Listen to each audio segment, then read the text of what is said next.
एक सहाबी हैं, इनकलाब की बात आई है तो कहते हैं या रसूल अल्लाह सल्लल्लाहु तआला अलैहि वसल्लम, ज़माने जाहिलियत की हमारी दो चीज़ें ऐसी हैं जिसको याद करके हमें हंसी भी आती है और रोना भी आता है। कुछ बातें ऐसी हैं जिनको याद कर हम हंसते हैं, कुछ बातें ऐसी हैं जिनको याद कर हम रोते हैं।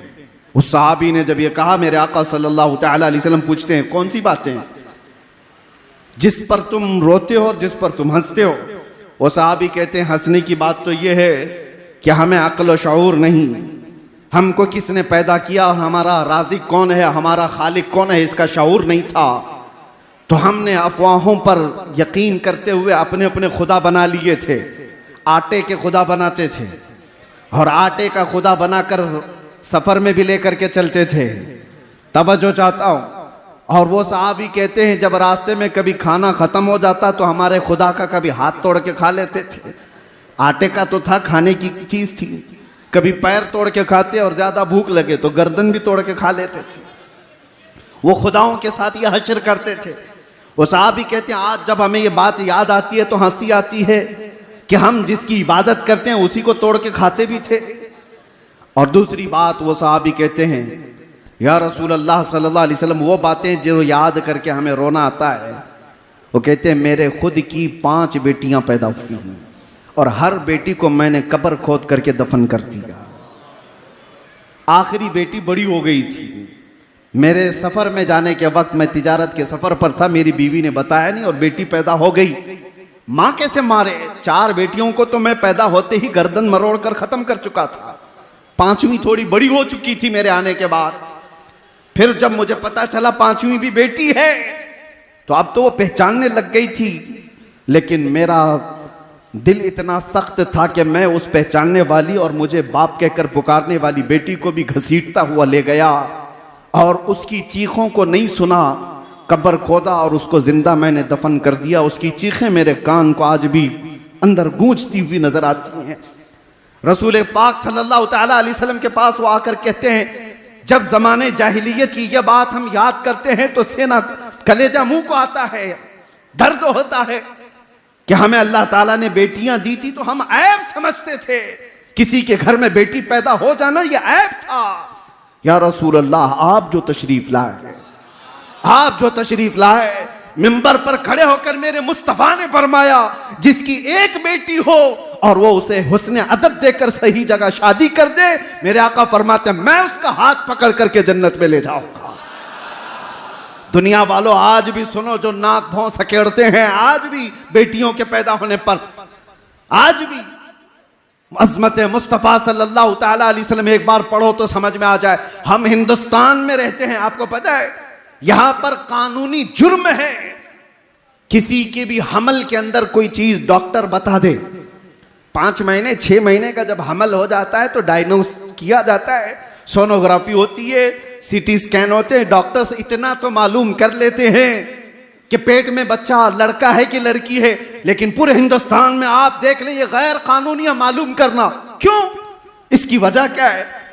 हमने तो हमारे कुछ साथियों से पूछा इंग्लैंड वगैरह में, कहा कि वहां तो डॉक्टर्स बता देते हैं कि बच्चे के आने की तैयारी कर लें। कहा हमारे यहाँ तो बहुत बड़ा जुर्म है, हॉस्पिटल्स में लिखा हुआ होगा कि अगर पूछ भी ले तो उस पर कानूनी जुर्म का मुकदमा दायर हो सकता है, उस पर फाइन है कि पेट में क्या है।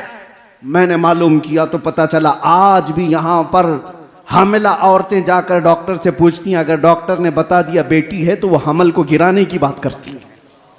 आज भी ये इस तरक्की याफ्ता दौर में जब ये बातें हैं, कानून क्यों है आज कि हमल के अंदर जो चीज मौजूद है पेट के अंदर बताना गैर कानूनी क्यों है? इसलिए कि आज भी वो मानसिकता के लोग मौजूद हैं जो पेट में बच्ची को पाते ही 5 महीने और 6 महीने का हमल अबॉर्शन करा दिया जाता है, गिरा दिया जाता है।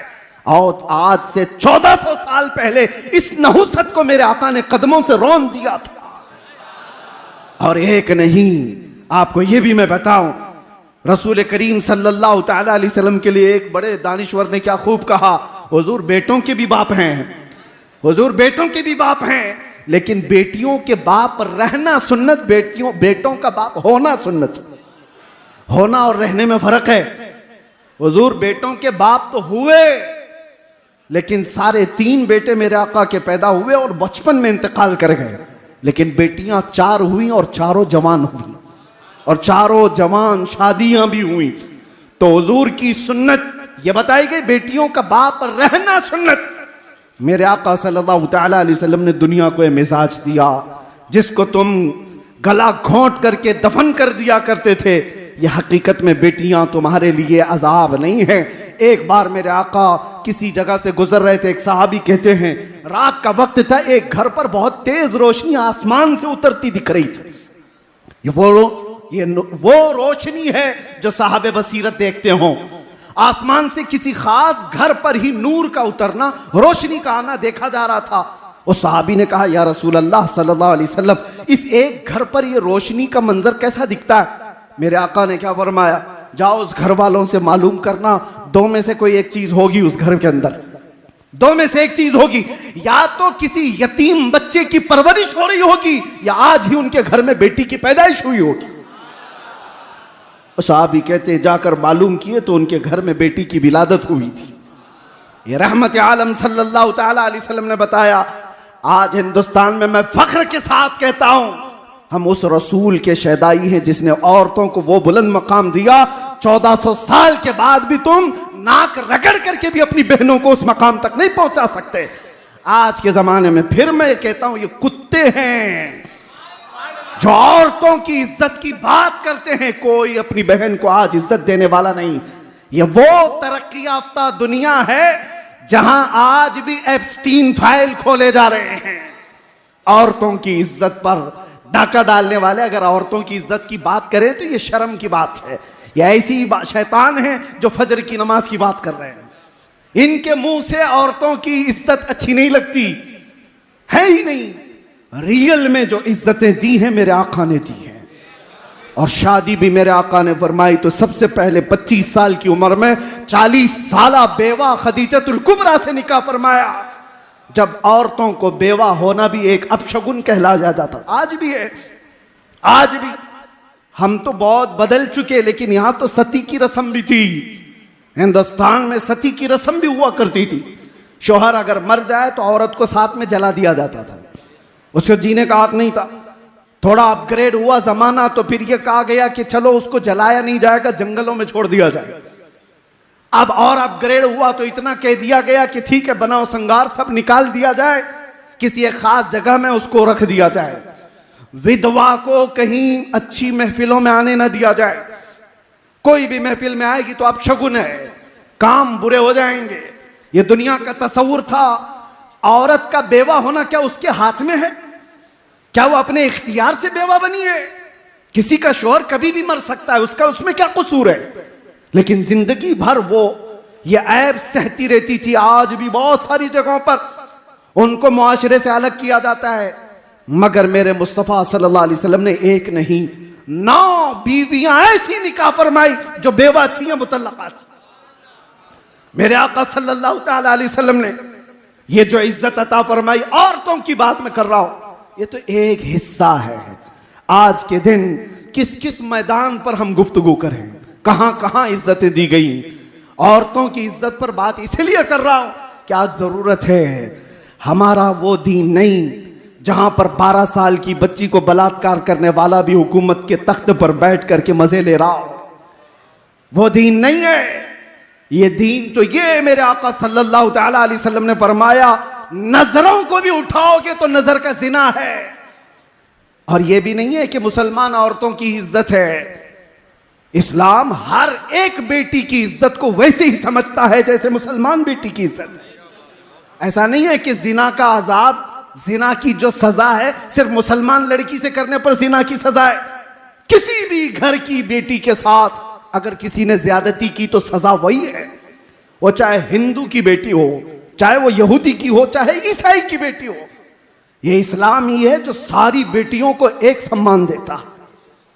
यहां पर तफरीक नहीं है, इज्जतों की बात आए और मुसावात का दर्स देने वाला वो रसूल आज के दिन तशरीफ लाया है। औरतों को तो चाहिए था कि आज के दिन मेरे आका सल्लल्लाहु तआला अलैहि वसल्लम की अजमत के नारे लगाती। ये वो औरतें हैं जो आज भी 5 जेवर सब औरतों के यहाँ अक्सर पाए जाते हैं ना। देखे होंगे आप, गले में नेकलेस, दोनों हाथों में चूड़ियां, दोनों पैरों में पायल, तकरीबन सब औरतें पहनती हैं। तारीख आप पढ़ करके देखो, यूनान की उस वक्त की पॉश हुकूमतें भी और पहले के दौर की हुकूमतें भी ये मीटिंग करती थी औरत को इंसान समझा जाए कि नहीं समझा जाए। और उस दौर में बाज लोगों ने कहा कि ठीक है ये इंसान है, लेकिन इसको साथ में अगर कहीं ले जाना है बाजार में तो 5 जंजीरें पहनाकर, एक गले में, 2 हाथों में और 2 पैरों में 5 जंजीरें डाल करके औरत को बाजार ले जाया जाता था। औरत की यह हैसियत थी। मेरे मुस्तफा सल्लल्लाहु अलैहि वसल्लम ने इन जंजीरों को तोड़ा और उन जंजीरों को औरतों की जेवर बना दिया गया है। शक्ल तो बाकी है लेकिन जंजीर नहीं है। औरतों को इज्जत इस कायनात पर जिसने दिया है वो मेरे मुस्तफा ने अता किया है, रसूल करम सल्लल्लाहु ताला अलैहि वसल्लम ने अता किया है। अजीज़ान इकराम वक़ार, आज इसलिए भी मैं बात कर रहा हूं कि 2 चीजें बहुत बड़ी सख्त हैं दुनिया में, औरत और दौलत। इस पर कंट्रोल अक्सर लोग खो जाते हैं, यहीं से तो गुमराही आती है। इन 2 चीजों की लिमिटेशन मेरे आका ने जो तय की है वो कितनी बेहतरीन है। मदीने की एक यहूदी औरत है, चिट्ठी लिखती है अबू बकर सिद्दीक रज़ियल्लाहु ताला अन्हु जब खलीफा वक्त हैं, कहा कि मैं मदीना छोड़कर यमन जाना चाहती हूँ मेरे खानदान के पास, मुझे यहाँ सेफ नहीं लगता, सब मुसलमान हैं, मैं जाना चाहती हूँ। सिद्दीक अकबर ने उसका रास्ता नहीं रोका, कहा कि ठीक है जा सकती है, लेकिन तन्हा औरत है, कौन जाए इसके साथ। 2 जवान सहाबा को साथ में कर दिया कि यमन तक इस खातून को पहुंचा कर क्या हो। अब वो औरत और डर गई। मुसलमानों के बारे में जो एक परसेप्शन है, एक बना बनाया हुआ है, प्रोपेगेंडा है कि औरतों को देखेंगे तो ये पागल हो जाएंगे, कुछ भी कर लेंगे। दुनिया ने इस तरह से बना रखा है, हकीकत में खुद गंदे हैं। 2 जवान सहाबा को उस औरत के साथ कर दिया गया। औरत को ऊंट पर बिठाया गया है, कजावा सजा है, दोनों जवान चलते हुए जा रहे। यमन तक जाना है मदीने से, जहां जहां चौकियां आती, चेकिंग पॉइंट आते, ये दोनों नौजवान बात करते, खलीफा अव्वल सिद्दीक अकबर की मेहमान है, यमन जा रही है, ऊपर नहीं देखा जाता, रास्ते खोल दिए जाते। कई दिन की मसाफत के बाद जब यमन पहुंचते हैं तो वो खातून कहती है कई दिन का सफर कर लिया मदीने से यमन तक। वो औरत कहती है मैं खुदा को शाहिद बनाकर कहती हूं, एक बार भी इन दोनों नौजवानों में से किसी ने मेरी तरफ आंख उठाकर नहीं देखा नहीं। जब मैं उतरती, जब मैं चढ़ती, जब मेरी हाजतें होती तो ये नौजवान अपना चेहरा फेर लेते, एक बार भी इन्होंने देखा नहीं।